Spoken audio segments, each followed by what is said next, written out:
सतयुग और त्रेता युग के बाद जब द्वापर युग आया तो पृथ्वी पर अधर्म बढ़ने लगा। ये वह समय था जब राजा और क्षत्रिय योद्धा अपने कर्तव्यों से विमुख हो गए थे। वे अब अपनी शक्ति का उपयोग धर्म की रक्षा के बजाय स्वार्थ और अहंकार की पूर्ति के लिए करने लगे। कई राक्षस और अधर्मी शासक अत्यंत शक्तिशाली हो गए थे। इन राक्षसों ने मानवता पर अत्याचार करना शुरू कर दिया था। इनमें से सबसे क्रूर और शक्तिशाली कंस, जरासंध, शिशुपाल, दंतवक्र और नरकासुर जैसे असुर थे, जिन्होंने धर्म की जड़ों को हिलाकर रख दिया। जब पृथ्वी का भार सहन से बाहर हो गया तो धरती माता ने देवताओं से सहायता मांगी। उन्होंने स्वर्गलोक जाकर अपनी व्यथा सुनाई और देवताओं से विनती की कि वे कोई समाधान निकालें। धरती माता की करुण पुकार सुनकर सभी देवता एकत्रित हुए। इंद्र, वरुण, अग्नि, यम और अन्य देवताओं ने इस समस्या का समाधान खोजने के लिए ब्रह्मा जी की शरण ली। ब्रह्मा जी ने गहन ध्यान लगाया और भगवान विष्णु का स्मरण किया। वे जानते थे कि केवल विष्णु ही इस समस्या का समाधान कर सकते हैं। ब्रह्मा जी को ध्यानमग्न देखकर सभी देवता भी उनकी स्तुति करने लगे। ब्रह्मा जी के ध्यान के परिणाम स्वरूप भगवान विष्णु क्षीर सागर में शेषनाग पर शयन करते हुए प्रकट हुए। उनके तेजस्वी स्वरूप को देखकर देवताओं का हृदय शांत हुआ। भगवान विष्णु ने कहा, हे देवताओं, चिंता मत करो। अधर्म को समाप्त करने और धर्म की पुनर्स्थापना करने के लिए मैं स्वयं पृथ्वी पर अवतरित होऊंगा। मैं यदुवंश में जन्म लूंगा और अधर्मियों का संहार करूंगा। मेरे साथ शेषनाग बलराम के रूप में जन्म लेंगे और मेरी योगमाया भी इस कार्य में सहायता करेंगी। देवताओं को यह सुनकर संतोष हुआ और वे अपने अपने लोकों को लौट गए। मथुरा के राजा उग्रसेन का पुत्र कंस अत्यंत शक्तिशाली लेकिन क्रूर और निर्दयी था। हालांकि वह अपनी बहन देवकी से बहुत प्रेम करता था। जब देवकी का विवाह यदुवंश के प्रतापी योद्धा वासुदेव से हुआ तो कंस स्वयं अपनी बहन को विदा करने के लिए आया। उस समय मथुरा नगरी में उल्लास का वातावरण था। नगरवासी सड़कों पर फूल बिछाकर नवविवाहित जोड़े को आशीर्वाद दे रहे थे। कंस एक शानदार रथ पर देवकी को विदा कर रहा था, लेकिन अचानक आकाशवाणी हुई। आकाशवाणी ने कहा, हे कंस, जिसे तू इतने प्रेम से विदा कर रहा है, उसी की संतान तेरा वध करेगी। यह सुनते ही कंस भय और क्रोध से भर गया। उसने तुरंत अपनी तलवार निकाली और अपनी बहन देवकी को मारने के लिए आगे बढ़ा। वासुदेव जी ने कंस को समझाने का प्रयास किया और कहा, हे कंस, यदि तुम्हें केवल देवकी के संतान से भय है तो मैं तुम्हें प्रत्येक संतान को जन्म के साथ ही सौंप दूंगा। कृपया अपनी बहन को मत मारो।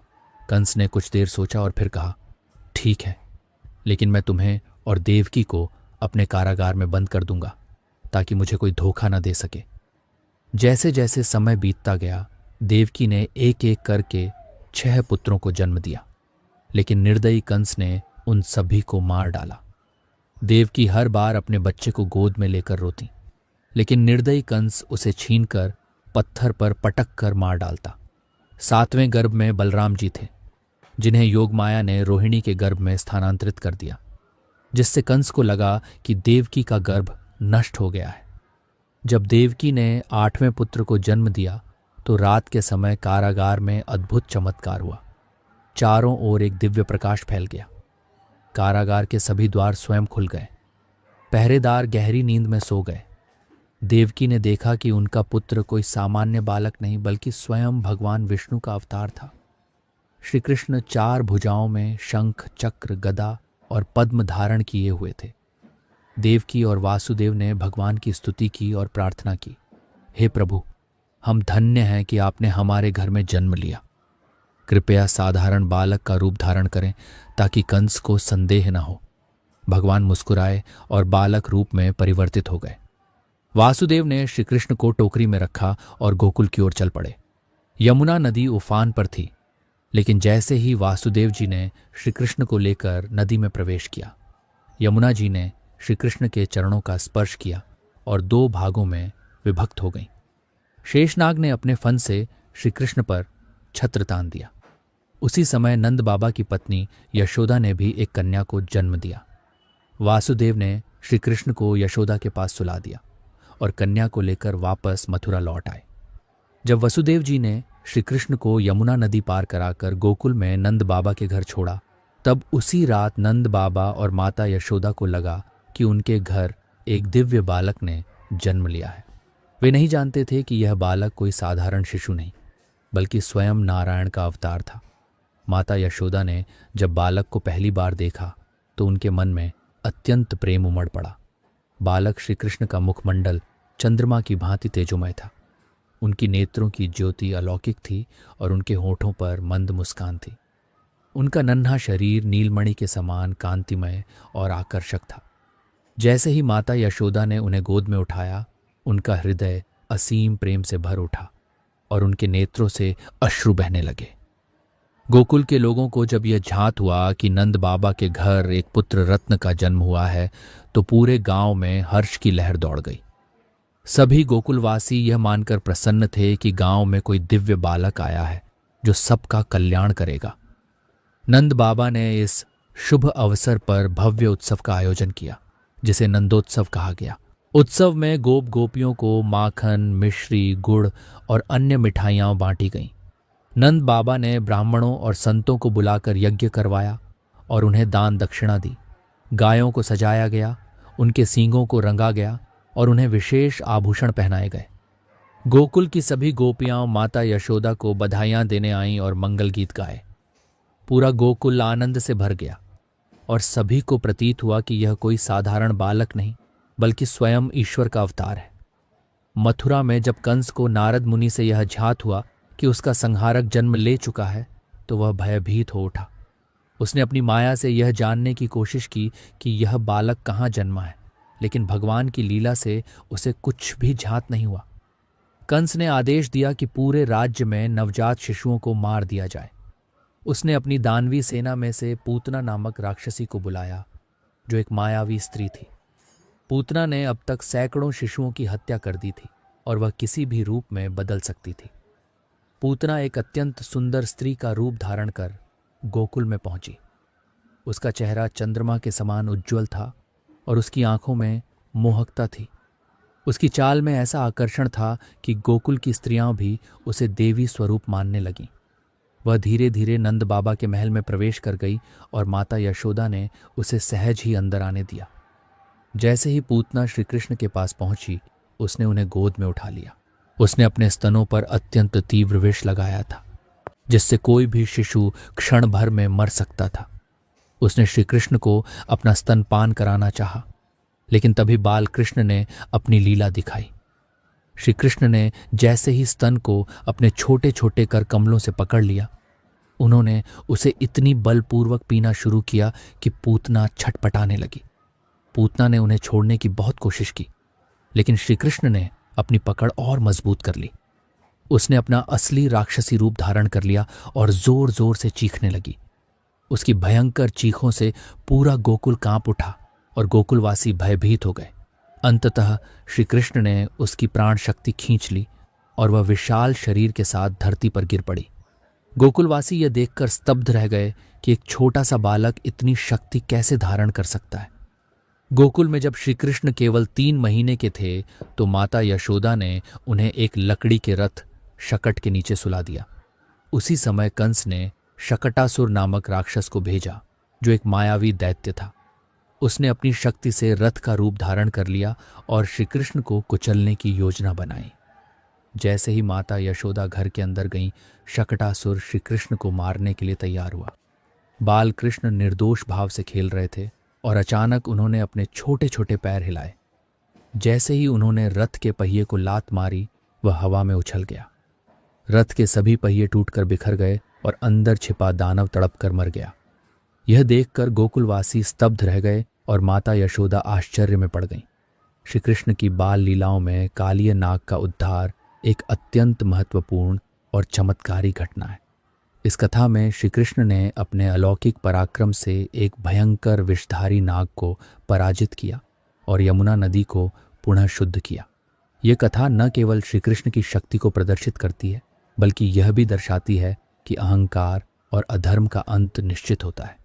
गोकुल के पास बहने वाली यमुना नदी एक समय अत्यंत पवित्र और निर्मल थी, लेकिन एक भयंकर और क्रूर नाग, जिसका नाम कालिय नाग था, उसने यमुना नदी के एक हिस्से को अपना निवास स्थान बना लिया। ये नाग बहुत ही शक्तिशाली और अहंकारी था और उसकी विषैली शक्ति इतनी प्रबल थी कि जहां वह रहता था वहां का जल अत्यंत जहरीला और काला पड़ गया था। जल में उठते झाग और धुएं से दूर दूर तक हवा भी विषैली हो गई थी। जो भी जीव जंतु, पशु या पक्षी उस जल को पीने का प्रयास करते वे तुरंत मर जाते थे। नदी के किनारे लगे वृक्ष भी उसके विष के प्रभाव से सूखने लगे थे। यमुना नदी के इस विषैले जल के कारण गोकुलवासियों में भय और चिंता व्याप्त हो गई। उन्हें समझ नहीं आ रहा था कि वे क्या करें। गोकुल के लोगों ने कई बार प्रयास किया कि वे कालिय नाग को यमुना से बाहर निकालें, लेकिन वह इतना शक्तिशाली था कि कोई भी उसके सामने टिक नहीं पाता था। गायों को पानी पिलाने में कठिनाई होने लगी। गोपियों को जल लेने में भय सताने लगा। वन के अन्य जीव जंतु भी इस जल के कारण मर रहे थे। अंततः गोकुलवासी पूरी तरह असहाय हो गए और वे यह समस्या श्री कृष्ण के समक्ष लेकर आए। श्री कृष्ण को यह देखकर अत्यंत दुख हुआ कि यमुना नदी जो जीवनदायिनी थी अब मृत्यु का कारण बन रही थी। उन्होंने संकल्प लिया कि वे कालिय नाग का अहंकार नष्ट करेंगे और यमुना को पुनः शुद्ध करेंगे। एक दिन श्री कृष्ण अपने ग्वाल बालों और गौ माताओं के साथ वन में गए। वहां पर सभी बालक खेलकूद कर रहे थे और आनंद मना रहे थे। खेलते खेलते वे यमुना नदी के किनारे पहुंच गए। गायों को प्यास लगी थी और वे यमुना का जल पीने के लिए आगे बढ़ीं। जैसे ही उन्होंने जल पिया वे तुरंत मूर्छित होकर गिर पड़ीं। ग्वालबाल ये देखकर भयभीत हो गए और तुरंत श्री कृष्ण को पुकारा। श्री कृष्ण ने जब देखा कि यमुना के जल से गायों की मृत्यु हो रही है तो वे समझ गए कि यह सब कालिय नाग के कारण हो रहा है। श्री कृष्ण ने तुरंत निर्णय लिया कि वे कालिय नाग को सबक सिखाएंगे। वे तेजी से यमुना किनारे एक विशाल कदम के वृक्ष पर चढ़ गए। उस वृक्ष की एक बड़ी शाखा यमुना के ऊपर लटक रही थी। उन्होंने मुस्कुराते हुए अपने नन्हे चरणों को संयत किया और जल में कूद पड़े। जैसे ही श्री कृष्ण जल में उतरे पूरा जल तेज लहरों में बदल गया। यमुना नदी में भयंकर हलचल मच गई। जल में एक भयंकर कंपन हुआ और चारों ओर लहरें उठने लगीं। चारों ओर फैला विष धीरे धीरे समाप्त होने लगा। श्री कृष्ण के जल में कूदते ही यमुना के भीतर बैठे कालिय नाग को आघात पहुंचा। उसने अनुभव किया कि कोई शक्तिशाली बालक उसके निवास स्थान में घुस आया है। उसके भीतर क्रोध की ज्वाला भड़क उठी। उसने तुरंत अपनी विशाल काया को जल से ऊपर उठाया और श्री कृष्ण के सामने आ गया। कालिय नाग की भयंकर आकृति देखकर ग्वालबाल और गोकुलवासी भयभीत हो गए। उसका शरीर काले रंग का और फण हजारों की संख्या में थे। उसकी आंखें लाल लाल अंगारे जैसी जल रही थीं। फणों से विष की बूंदें टपक रही थीं। कालिय नाग ने अपने विशाल फणों को फैलाकर श्री कृष्ण पर आक्रमण किया। उसने अपनी पूंछ से श्री कृष्ण को चारों ओर से घेर लिया। उसने सोचा कि यह बालक मेरी पकड़ से मुक्त नहीं हो पाएगा, लेकिन श्री कृष्ण मुस्कुराए और अपनी शक्ति से उसके बंधन को तोड़ दिया। श्री कृष्ण ने अपनी दिव्य शक्ति से एक ही झटके में कालिय नाग को नीचे गिरा दिया। उन्होंने कालिय नाग के सबसे ऊंचे फण पर अपने चरण रखे। जैसे ही श्री कृष्ण ने फण पर पैर रखा वह असहनीय पीड़ा से तड़पने लगा। फिर श्री कृष्ण ने कालिय नाग के फणों पर नृत्य करना प्रारंभ कर दिया। श्री कृष्ण ने कालिय नाग के फणों पर अत्यंत सुंदर नृत्य किया। उनका प्रत्येक चरण प्रहार कालिय नाग के अहंकार को तोड़ता जा रहा था। नूपुरों की मधुर ध्वनि के साथ उनका पदाघात नाग के विष को नष्ट कर रहा था। अंततः कालिय नाग पूरी तरह पराजित होकर भूमि पर गिर पड़ा। कालिय नाग की पत्नियां श्री कृष्ण के चरणों में गिरकर प्रार्थना करने लगीं, हे प्रभु, हमारे पति अज्ञानवश आपके विरोध में आ गए, कृपया इन्हें क्षमा करें। श्री कृष्ण ने कालिय नाग को आदेश दिया कि वह यमुना छोड़कर समुद्र चला जाए। श्री कृष्ण के इस चमत्कार से यमुना पुनः शुद्ध हो गई और गोकुलवासियों ने आनंद मनाया। गोकुलवासी वर्ष भर की कृषि और पशुपालन पर निर्भर थे और इसके लिए वे इंद्रदेव की कृपा पर बहुत विश्वास करते थे। गोकुल में हर वर्ष इंद्र पूजा की जाती थी, जिसमें विशेष रूप से अन्न, दूध, घी और अन्य सामग्री से भरे भोग अर्पित किए जाते थे। पूजा का उद्देश्य बारिश के समय खेतों में जल भरने और पशुओं के लिए घास और चारा उगाने के लिए वर्षा की कामना था। इंद्र को मान्यता देने से गोकुलवासियों को यह विश्वास था कि इंद्रदेव उनकी जीवन शक्ति के स्रोत हैं। इससे यह संदेश मिलता था कि प्राकृतिक शक्तियों के साथ सामंजस्य बनाकर ही जीवन में सफलता प्राप्त की जा सकती है। गोकुलवासियों के लिए इंद्र पूजा का आयोजन धार्मिक और सामाजिक रूप से महत्वपूर्ण था, क्योंकि इससे गांव में एकता बनी रहती थी और साथ ही वे प्राकृतिक आपदाओं से बचने के लिए मानसिक शांति भी प्राप्त करते थे। जब श्री कृष्ण ने देखा कि गोकुलवासी इस परंपरा का पालन कर रहे थे, तो उन्होंने माता यशोदा और नंद बाबा से प्रश्न किया, क्या इंद्र देवता सच में हमारे जीवन के भरण पोषण के कारण है? श्री कृष्ण के इन सवालों ने गोकुलवासियों को सोचने पर मजबूर कर दिया। श्री कृष्ण ने यह समझाया कि अगर हमें जीवन में शांति और संतुलन चाहिए तो हमें केवल इंद्र की पूजा नहीं करनी चाहिए, बल्कि हमें प्रकृति और गोवर्धन पर्वत जैसी प्राकृतिक शक्तियों का भी सम्मान करना चाहिए, जो हमें जीवन के लिए आवश्यक सभी चीजें प्रदान करते हैं। उनके तर्क ने गोकुलवासियों को इस बात का एहसास दिलाया कि हमेशा भगवान के सर्वव्यापक रूप को समझकर ही पूजा करनी चाहिए, न कि किसी एक विशेष देवता या प्राकृतिक शक्ति के प्रति असंतुलित श्रद्धा रखना चाहिए। श्री कृष्ण ने गोकुलवासियों से कहा कि वह जो कुछ भी करते हैं वह केवल उनकी श्रद्धा और विश्वास पर निर्भर नहीं होता, बल्कि यह सभी चीजें प्रकृति और भगवान के सहारे ही संभव हैं। उन्होंने यह सिद्ध किया कि गोवर्धन पर्वत, जो पूरे गोकुल को जल, चारा और घास प्रदान करता है, उसे पूजा का असली हकदार होना चाहिए। साथ ही गायें और अन्य पशु भी हमारे जीवन का अहम हिस्सा हैं, जो हमें दूध, घी और अन्य चीजें प्रदान करते हैं। श्री कृष्ण का यह तर्क गोकुलवासियों के मन में घर कर गया और उन्होंने इंद्र की पूजा छोड़कर गोवर्धन पर्वत की पूजा की शुरुआत की। यह कदम केवल एक धार्मिक परिवर्तन नहीं था, बल्कि यह गोकुलवासियों को प्राकृतिक तत्वों का सम्मान करने और जीवन की वास्तविकताओं को समझने का एक तरीका था। श्री कृष्ण ने उन्हें यह भी सिखाया कि हमारी पूजा का उद्देश्य किसी एक देवता से नहीं, बल्कि सभी तत्वों और प्रकृति से संबंधित होना चाहिए, जो हमारे जीवन के स्रोत हैं। गोकुलवासियों ने श्री कृष्ण के इस तर्क को अपनाया और इंद्र पूजा को छोड़कर गोवर्धन पूजा का आयोजन करना शुरू किया। इस आयोजन में गायों का श्रृंगार किया गया, उन्हें हरी घास खिलाई गई और पवित्र अन्न और दूध से भरे भोग गोवर्धन पर्वत के नीचे अर्पित किए गए। गोकुलवासियों ने न केवल गोवर्धन पर्वत का पूजन किया, बल्कि उन्होंने श्री कृष्ण के रूप में भगवान के सर्वव्यापक रूप को स्वीकार किया।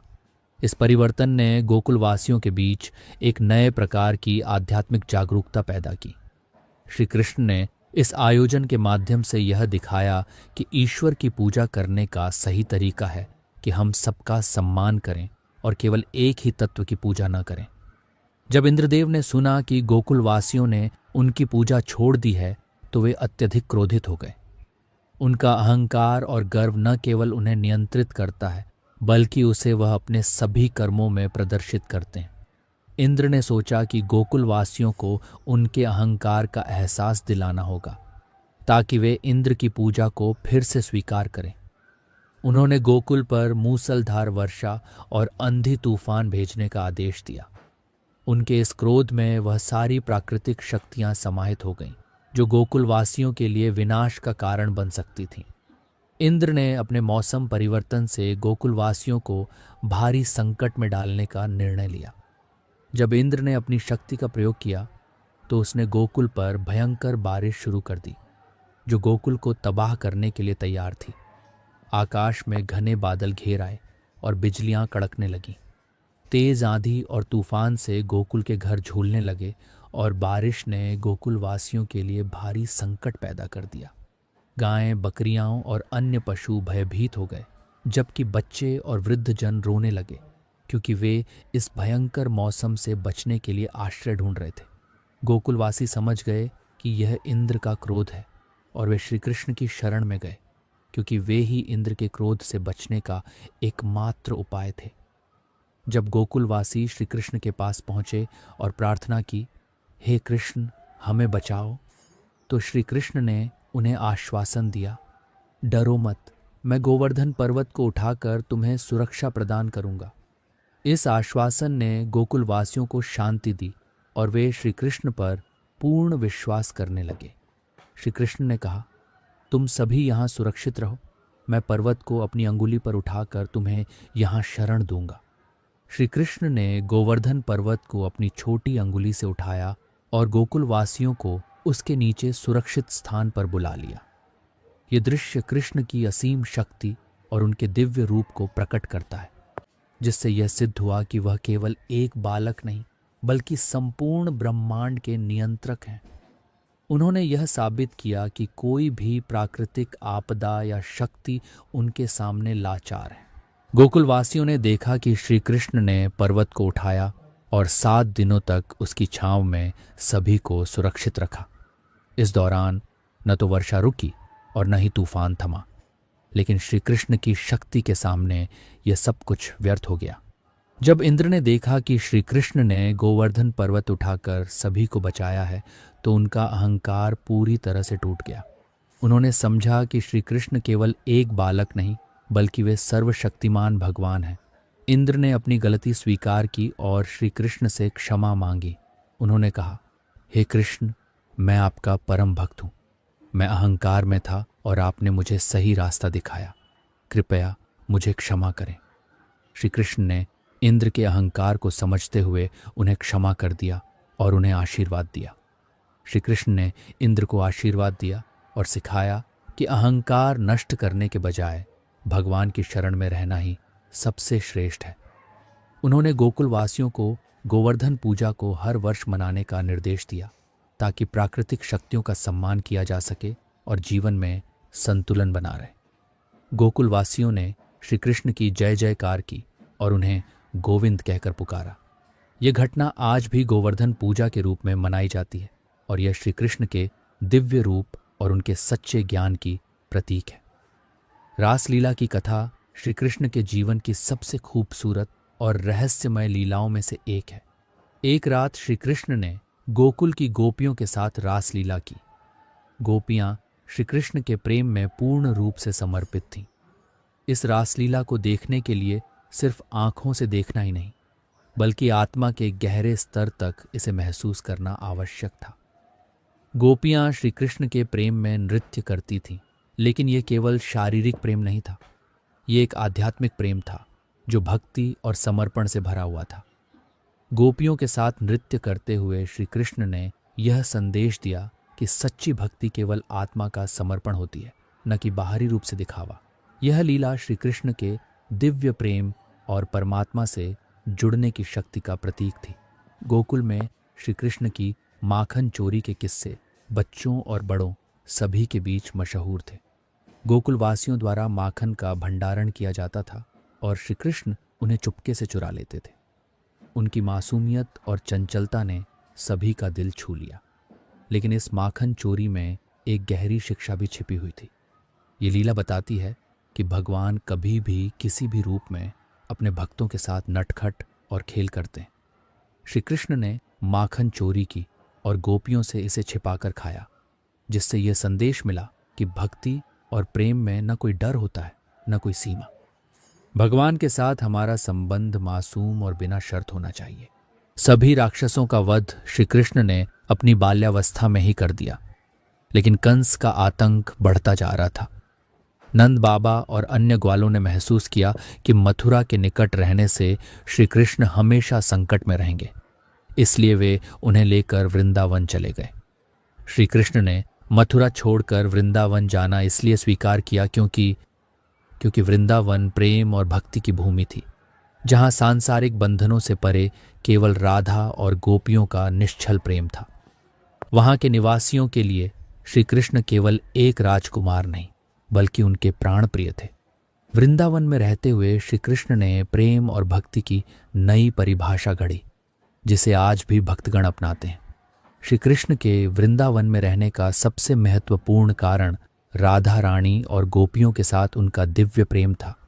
यह प्रेम सांसारिक प्रेम नहीं था, बल्कि यह भक्त और भगवान के बीच का आत्मिक संबंध था। गोपियों के साथ रासलीला। ये केवल एक नृत्य नहीं था, बल्कि आत्मा और परमात्मा के मिलन का प्रतीक था। राधा रानी और श्री कृष्ण का प्रेम। राधा श्री कृष्ण की अनन्य भक्ति और प्रेम की सबसे ऊंची अवस्था थी। गोपियों की विरह व्यथा। जब श्री कृष्ण वृंदावन छोड़कर मथुरा गए तो गोपियां विरह में तड़प उठीं। वृंदावन में रहने का उद्देश्य यही था कि श्री कृष्ण अपने भक्तों को यह सिखा सकें कि सच्चा प्रेम क्या होता है और भक्ति का सर्वोच्च स्वरूप कैसा होता है। कंस को जब यह पता चला कि वसुदेव ने उनके 8वें पुत्र को बचा लिया था और वे गोकुल में पल रहे हैं, तो उसने कई बार उन्हें मारने का प्रयास किया। पूतना को भेजा, जिसने विष पिलाकर श्री कृष्ण को मारने की कोशिश की। शकटासुर, तृणावर्त, अघासुर, बकासुर और केशी जैसे असुरों को भेजा, लेकिन श्री कृष्ण ने उन सभी का वध कर दिया। गोवर्धन लीला के बाद इंद्र को भी पराजित कर दिया, जिससे कंस को समझ में आ गया कि श्री कृष्ण कोई साधारण बालक नहीं है। कंस को जब यकीन हो गया कि श्री कृष्ण ही उसके मृत्यु का कारण बनेंगे, तो उसने एक नई योजना बनाई। उसने अक्रूर नामक अपने एक मंत्री को वृंदावन भेजा और यह कहकर बुलवाया कि मथुरा में धनुष यज्ञ हो रहा है, उसमें श्री कृष्ण और बलराम को शामिल होना होगा। हालांकि श्री कृष्ण जानते थे कि कंस की योजना क्या है, फिर भी वे बलराम के साथ मथुरा जाने के लिए सहमत हो गए। जब श्री कृष्ण और बलराम मथुरा पहुंचे तो वहां उनका भव्य स्वागत हुआ। मथुरा के लोग कंस के अत्याचारों से पहले ही त्रस्त थे, इसलिए जब उन्होंने श्री कृष्ण को देखा तो उनमें आशा की एक नई किरण जाग उठी। मथुरा में प्रवेश करते ही श्री कृष्ण ने कई महत्वपूर्ण कार्य किए। एक विकलांग धोबी, कंस का राजकीय वस्त्र धोने वाला, को आशीर्वाद दिया, जिससे वह ठीक हो गया। एक माली को आशीर्वाद दिया, जिसने उन्हें पुष्प भेंट किए थे। कुब्जा नामक एक कुरूप स्त्री को सुंदर बना दिया, जो कंस के लिए चंदन और इत्र तैयार करती थी। इसके बाद श्री कृष्ण और बलराम को धनुष यज्ञ स्थल पर ले जाया गया, जहां कंस ने उन्हें मारने की योजना बनाई थी। कंस ने इस यज्ञ में एक विशाल शिव धनुष रखा था और घोषणा की थी कि जो भी इसे उठाकर तोड़ेगा वही सबसे बलशाली होगा। श्री कृष्ण ने उस धनुष को केवल एक हाथ से उठाया और 2 टुकड़े कर दिए। जैसे ही धनुष टूटा, एक भीषण आवाज हुई, जिससे कंस भयभीत हो गया। कंस ने तुरंत चाणूर और मुष्टिक नामक अपने 2 शक्तिशाली पहलवानों को बुलाया और कहा कि वे अखाड़े में श्री कृष्ण, और कंस ने सोचा कि उसके महाबली पहलवान चाणूर और मुष्टिक श्री कृष्ण और बलराम को आसानी से हरा देंगे। उसने पूरी जनता को बुलवाया और एक विशाल रंगभूमि, अखाड़ा तैयार करवाया। श्री कृष्ण और चाणूर का युद्ध। चाणूर एक शक्तिशाली पहलवान था, जो कंस के विशेष सैनिकों में से एक था। उसने श्री कृष्ण पर वार करने की कोशिश की, लेकिन श्री कृष्ण ने उसे बड़ी चतुराई से परास्त कर दिया। अंत में श्री कृष्ण ने चाणूर को पकड़कर उसे जमीन पर पटक दिया, जिससे वह वहीं समाप्त हो गया। बलराम और मुष्टिक का युद्ध। बलराम जी ने अपने प्रतिद्वंद्वी मुष्टिक को कुछ ही क्षणों में हरा दिया। उन्होंने अपनी गदा से उसे इतनी जोर से मारा कि वह तुरंत मारा गया।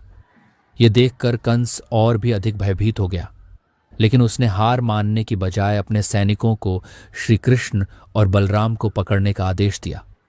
अब समय आ गया था कि श्री कृष्ण कंस का अंत करें।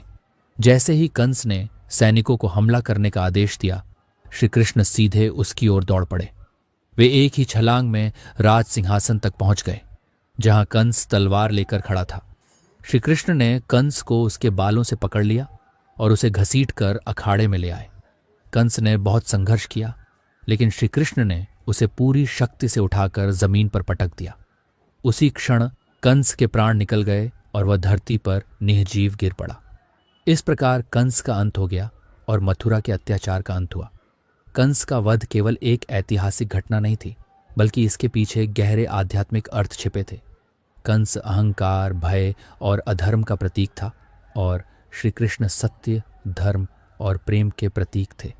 कंस माया और भौतिक इच्छाओं का प्रतिनिधित्व करता था, जबकि श्री कृष्ण परमात्मा और आत्मज्ञान का।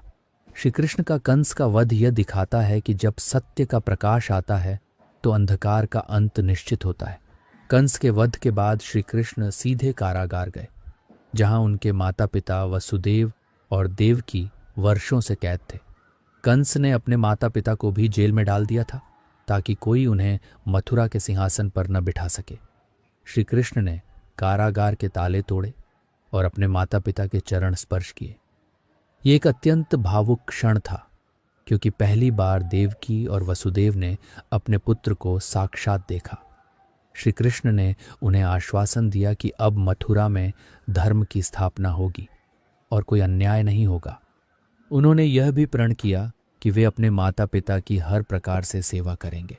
कंस के पिता उग्रसेन, जो एक न्यायप्रिय राजा थे, उन्हें कंस ने बंदी बना लिया था। श्री कृष्ण ने उन्हें सिंहासन पर पुनः स्थापित किया और कहा कि अब मथुरा उनके नेतृत्व में फले फूलेगी। हालांकि उग्रसेन चाहते थे कि श्री कृष्ण स्वयं राजा बने, लेकिन श्री कृष्ण ने कहा कि उनका उद्देश्य शासन करना नहीं, बल्कि धर्म की स्थापना करना है। इस प्रकार मथुरा को एक न्यायप्रिय और योग्य राजा मिल गया और श्री कृष्ण ने नगर के विकास के लिए कार्य करना प्रारंभ किया। कंस के वध के बाद उसके भाइयों ने श्री कृष्ण से बदला लेने की योजना बनाई। उनमें से कुछ ने सीधे युद्ध छेड़ दिया, जबकि कुछ ने षड्यंत्र रचने का प्रयास किया। श्री कृष्ण और बलराम ने उन सभी का वध कर दिया और मथुरा को कंस वंश के अत्याचार से मुक्त किया। इस घटना के बाद मथुरा में स्थायी शांति स्थापित हो गई। कंस के शासनकाल में मथुरा में भ्रष्टाचार, अन्याय और भय का वातावरण था। श्री कृष्ण ने व्यवस्था को पुनः संगठित किया, ब्राह्मणों को यज्ञ करने की अनुमति दी, व्यापारियों को स्वतंत्र रूप से कार्य करने दिया और जनता को सुरक्षा प्रदान की। उन्होंने समाज में सद्भाव और प्रेम की भावना को पुनर्जीवित किया। उनके इन कार्यों से मथुरा में पुनः वैदिक संस्कृति का विकास हुआ। कंस का वध करने के बाद श्री कृष्ण और बलराम ने शिक्षा प्राप्त करने का निश्चय किया। वे उज्जैन गए और वहां महर्षि सांदीपनि के आश्रम में गुरुकुल शिक्षा ग्रहण की। वहां उन्होंने 64 कलाओं में निपुणता प्राप्त की, जिनमें संगीत, युद्ध विद्या, खगोल शास्त्र, वेद, शस्त्र विद्या आदि शामिल थे। 14 दिन में पूरी विद्या अर्जित कर ली, जो सामान्य लोगों को कई वर्षों में प्राप्त होती।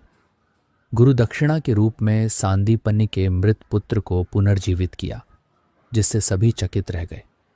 गुरु सांदीपनि से शिक्षा प्राप्त करने के बाद श्री कृष्ण और बलराम द्वारका लौट आए। अब वे केवल राजकुमार नहीं, बल्कि एक पूर्ण ज्ञानी और महायोद्धा बन चुके थे।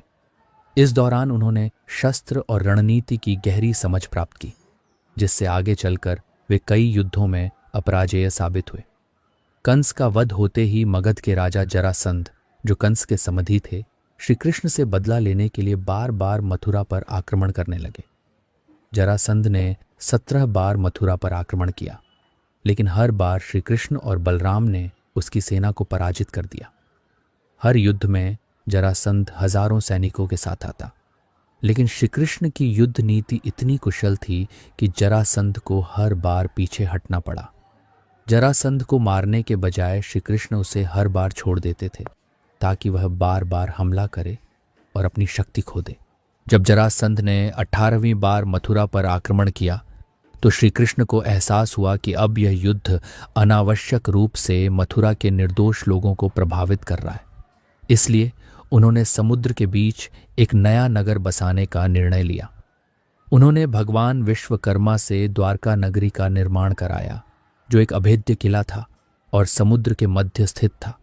श्री कृष्ण ने मथुरा से सभी यदुवंशियों को द्वारका भेजा और इस प्रकार द्वारका भारत के पश्चिमी तट का सबसे शक्तिशाली नगर बन गया। रुक्मिणी विदर्भ की राजकुमारी थीं और श्री कृष्ण से प्रेम करती थीं, लेकिन उनका भाई रुक्मी चाहता था कि उनकी शादी शिशुपाल से हो।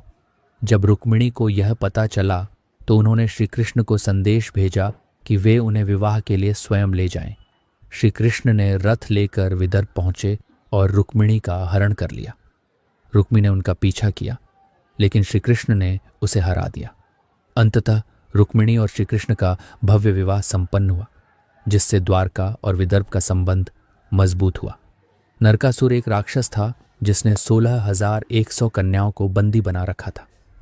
श्री कृष्ण ने अपनी पत्नी सत्यभामा के साथ नरकासुर का वध किया और सभी कन्याओं को मुक्त कर उन्हें सम्मानपूर्वक अपनी पत्नी के रूप में स्थान दिया। जब पांडवों ने राजसूय यज्ञ किया तो शिशुपाल ने श्री कृष्ण का अपमान किया। श्री कृष्ण ने पहले उसे 100 अपशब्द बोलने दिए, लेकिन जैसे ही उसने सीमा पार की, उन्होंने अपने सुदर्शन चक्र से उसका वध कर दिया। सुदर्शन चक्र श्री कृष्ण का सबसे शक्तिशाली अस्त्र था, जिसे उन्होंने भगवान विष्णु से प्राप्त किया था। एक कथा के अनुसार जब अम्बरीश मुनि और दुर्वासा महर्षि के बीच विवाद हुआ तो श्री कृष्ण ने सुदर्शन चक्र की शक्ति को दिखाया। ये चक्र इतना शक्तिशाली था कि यह शत्रु को तुरंत नष्ट कर सकता था और फिर स्वयं श्री कृष्ण के पास लौट आता था। सुदर्शन चक्र ने कई महत्वपूर्ण युद्धों में श्री कृष्ण की रक्षा की। शिशुपाल वध में इसका प्रयोग किया गया।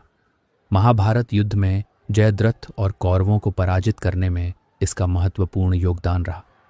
युद्धों में जब भी श्री कृष्ण को आवश्यकता पड़ी, सुदर्शन चक्र ने उनके आदेश का पालन किया। इस चक्र के कारण श्री कृष्ण को कोई पराजित नहीं कर सकता था और ये उनकी दिव्य शक्तियों का प्रतीक था। शिशुपाल, जो छेदी राज्य का राजा था, बचपन से ही श्री कृष्ण से द्वेष रखता था। वह रुक्मिणी से विवाह करना चाहता था, लेकिन श्री कृष्ण ने उसका यह सपना पूरा नहीं होने दिया। जब युधिष्ठिर ने राजसूय यज्ञ किया तो उन्होंने श्री कृष्ण को अग्र पूजा देने का निर्णय लिया। यह देखकर शिशुपाल क्रोधित हो गया और उसने श्री कृष्ण का बार बार अपमान किया। श्री कृष्ण ने पहले उसे 100 अपशब्द बोलने दिए, क्योंकि उन्होंने उसकी माता को वचन दिया था कि वे उसे 100 अपराध क्षमा करेंगे। लेकिन जैसे ही शिशुपाल ने 100 पहली बार अपशब्द कहा, श्री कृष्ण ने अपने सुदर्शन चक्र से उसका सिर काट दिया। यह घटना दर्शाती है कि अधर्म की सीमा पार करने वालों का अंत निश्चित होता है। श्री कृष्ण केवल द्वारका के राजा ही नहीं, बल्कि धर्म की स्थापना करने वाले भी थे। जब कौरवों ने पांडवों को छल से वनवास भेज दिया तो श्री कृष्ण ने हमेशा पांडवों का साथ दिया। जब द्रौपदी का चीरहरण हो रहा था तो श्री कृष्ण ने अक्षय वस्त्र देकर उसकी लाज बचाई। जब अर्जुन को दिव्यास्त्रों की आवश्यकता थी तो श्री कृष्ण ने उन्हें द्रोणाचार्य और अन्य गुरुओं से शिक्षा लेने के लिए प्रेरित किया। जब महाभारत युद्ध का समय आया तो उन्होंने पांडवों को हर संभव सहायता दी। श्री कृष्ण का उद्देश्य केवल पांडवों को जिताना नहीं था, बल्कि धर्म की पुनर्स्थापना करना था। महाभारत युद्ध के दौरान जब अर्जुन ने अपने स्वजनों को मारने से मना कर दिया और शस्त्र छोड़ दिए, तब श्री कृष्ण ने उन्हें गीता का ज्ञान दिया। उन्होंने अर्जुन को बताया कि आत्मा अजर अमर है, इसलिए मृत्यु से डरने की आवश्यकता नहीं। उन्होंने निष्काम कर्म का सिद्धांत समझाया, कर्म करो, फल की चिंता मत करो। उन्होंने अर्जुन को सच्चे धर्म का मार्ग दिखाया और उन्हें अपने कर्तव्य का पालन करने के लिए प्रेरित किया। ये ज्ञान केवल अर्जुन के लिए नहीं, बल्कि संपूर्ण मानवता के लिए था। आज भी भगवद गीता दुनिया की सबसे महत्वपूर्ण ग्रंथों में से एक मानी जाती है। महाभारत युद्ध में श्री कृष्ण ने स्वयं शस्त्र नहीं उठाया, लेकिन उन्होंने पूरी लड़ाई की दिशा बदल दी। उन्होंने अर्जुन का सारथी बनकर उसे युद्ध लड़ने के लिए प्रेरित किया। उन्होंने युद्ध में कई बार रणनीति बदलकर पांडवों को जीत दिलाई। उन्होंने भीष्म और द्रोणाचार्य को हराने के लिए युक्तियां सुझाईं। उन्होंने घटोत्कच को बलिदान देकर जयद्रथ वध की योजना बनाई। श्री कृष्ण की युद्ध नीति के कारण ही पांडवों की जीत संभव हुई। महाभारत युद्ध के बाद श्री कृष्ण को ज्ञात हुआ कि यदुवंश का भी अंत निकट है। उन्होंने देखा कि यदुवंशी राजकुमार अहंकारी हो गए हैं और उनका विनाश निश्चित है। एक दिन एक श्राप के कारण यदुवंशी आपस में ही लड़कर समाप्त हो गए। अंत में श्री कृष्ण स्वयं एक वन में चले गए और ध्यान मग्न हो गए। वहीं एक शिकारी ने गलती से उनके पैर में तीर मार दिया, जिससे उनकी लीला समाप्त हुई। यह दर्शाता है कि कोई भी मानव शरीर नश्वर है, चाहे वह स्वयं भगवान का ही क्यों ना हो। अगले वीडियो में हम जानेंगे श्री कृष्ण ने अपना क्या अपनी इच्छा से त्याग किया या इसके पीछे किसी श्राप का प्रभाव था।